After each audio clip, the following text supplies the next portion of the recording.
Hi guys, আজকে আমরা যাচ্ছি বাহারহাট কাঠ ঠাকুর দেখতে। এন্ড দ্যাটস অল রেডি হচ্ছে।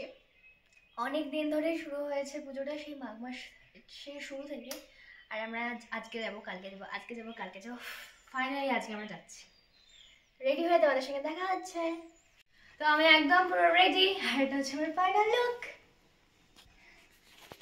কোনো জায়গায় গেলে জুতোর লেসটা কিন্তু বাবাই বেঁধে দেয়, কারণ আমি জুতোর লেসটা বাঁধলেও কিন্তু পরবর্তীকালে খুলে যায়, তো তার থেকে ভালো বাবাই বেঁধে দিই। দেখতেই পাচ্ছি আমরা মোটরসাইকেলে উঠে পড়েছিলাম না, প্রচন্ড হাওয়াতে না মানে ঠান্ডা লাগছিল, সেই জন্য আমি টুপিটা পরে নিয়েছিলাম। আর দেখো যাওয়ার পথে কিন্তু এত সুন্দর একটা ভিউ দেখলাম। আমরা চলে এসেছি আমাদের ডেস্টিনেশনে। প্রথমে দেখে নিলাম রাধাকৃষ্ণ ঠাকুরের মন্দির। আর আমরা যেদিনকে গেছিলাম সেদিনকেই ছিল লাস্ট দিন, তো এখানে এখন ফাংশন হওয়ার জন্য প্রস্তুতি চলছে।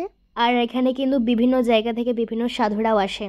আর এই দেখো যার টানে এত দূর আসা। ঠাকুরের দুপাশেই ছিল ডাকিনী যোগিনী। এই ঠাকুরটা অনেকটা প্রায় 52 হাতেরও বেশি লম্বা হয়। প্রণামী বাক্সে কিছু প্রণামী দেওয়ার পরে আমি আর মা কিন্তু কেনাকাটা করতে শুরু করে দিয়েছিলাম। মানে মেলায় এত দোকান থাকে, এত ভ্যারাইটিস অফ ব্যাঙ্গেলস ইয়াররিংস থাকে, কোনটা ছেড়ে কোনটা নেবো বুঝতেই পারি। আর হ্যাঁ, এখানে কিন্তু বিভিন্ন ধরনের পিঠে থেকে শুরু করে বিভিন্ন ধরনের পান, অনেক কিছুরই দোকান বসেছে। আমার যেহেতু এসে পড়া ছিল, কম্পিউটার ছিল, সেজন্য আমি তাড়াতাড়ি গেছিলাম। আর ওখানে না সেই জন্য মানে অনেক দোকানে খাবারের দোকানে খোলেই নি। এই ফুলগুলো আর্টিফিশিয়াল হলেও দেখতে কিন্তু ভীষণ সুন্দর লাগে, তাই না? পাশেই ছিল বিভিন্ন ধরনের খাবারের দোকান, কিন্তু আমি খাবারের দোকানটাকে অতটা বেশি গুরুত্ব না দিয়ে চলে গেছিলাম চুড়ির দোকানে আর ক্লিপসের দোকানে। আচ্ছা, মেলা মানে কিন্তু মাদের হচ্ছে কি যে যত রাজ্যের কিচেন সাপ্লাইজ কিনা, যেমন হচ্ছে হাতা, খুন্তি, তারপরে থালা। কারা কারা আমার সঙ্গে অ্যাগ্রি করো অবশ্যই কমেন্ট করে জানিও। তো এখানে আমি চন্দন বাটার দেখছিলাম মানে কেনার জন্য, কারণ চন্দন মুখে দেওয়া। আর এখানে যে মাটির বিভিন্ন ধরনের ফল দেখছো না, এগুলো না দিদি কিনেছিল ছোটবেলায়, তো আমি দেখেছিলাম। আর এইটা দেখো, এই আমটা পুরো একদম পুরো রিয়েল লাগছে। এটা বেদা আপেল।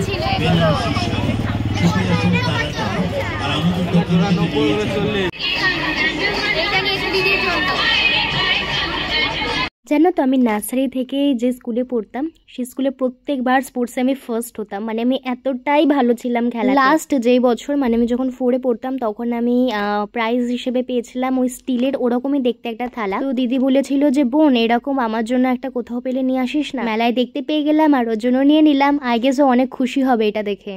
আমি প্রত্যেকবার এই সুন্দর সুন্দর ডলের কিচেনগুলো দেখি, কিন্তু এত যা দাম বলে কোনোবারই কেনা হয় না। যাই হোক, মনকে সামাল দিয়ে আমরা চলে গেলাম এই অক্সিডাইজের এই দোকানটাতে। এখানে ভীষণ ভীষণ সুন্দর অক্সিডাইজের জুয়েলারি। যারা আমার মেলায় আমি কি কি কিনেছি সেই ব্লগটা দেখেছো, সেখানে জানতে পারবে যে আমি হাতে চিপটে খেয়েছিলাম। এটাই হচ্ছে সেই চুড়িটা যেটা পরতে গিয়ে আমি হাতে চিপটে খেয়েছিলাম এবং আমার হাতের রক্তটা জমে গেছিল। সেই মুহূর্তে তো আমার প্রচন্ড কান্না পাচ্ছিল, কিন্তু এত লোকজনের সামনে আমি কাঁদতে পারবো না বলে আমি আমার কান্নাটা চেপে রেখেছিলাম অনেক কষ্ট করে। দেখতেই পাচ্ছ মা এখানে কত কিছু কিচেন সাপ্লাইজ কিনেছে। বলতে গেলে আমি কিছুই কিনিনি, সেই জন্য আমি এই রাগেতে একটা অক্সিডাইজের ইয়াররিংও কিনে নিয়েছিলাম, যেটা 100 টাকা নিয়েছিল, কিন্তু খুব সুন্দর দেখতে ছিল। আর এখন আমি ফুচকা, তেলে ভাজা এগুলো বেশি অ্যাভয়েড করছি, তো সেই জন্য ভাবলাম তাহলে একমাত্র এখানে খাবার আমার উপযোগী রয়েছে ঘুগনি। আমি ঘুগনি খাচ্ছিলাম আর মা নিয়েছিল হচ্ছে এগরোল। মা বললো যে একটু চেক করতে, আমি একটুখানি খুঁটে খেয়েছিলাম। আমাদের মেলা দেখা কমপ্লিট। আচ্ছা, মেলায় এসেছি কিন্তু জিলিপি কিনিনি, এটা কি মানা যায়? সমাজকে আমাদের মেনে নেবে? তোমরাই বলো। সেই জন্য জিলিপি কিনে নিয়েছিলাম। তারপরে বাবা যেখানে গ্যারেজের মধ্যে মোটরসাইকেল রেখেছিল ওখান থেকে বার করছিল মোটরসাইকেল। তারপরে আর কি সন্ধ্যাবেলা চারিদিকের দৃশ্যগুলো দেখতে দেখতে আমরা চলে এসেছি বাড়িতে। দিস ইজ দ্য গামলা যেটা মা কিনেছে, অনেক বড়। তো দেখা হচ্ছে না একটা ব্লগে। Bye bye.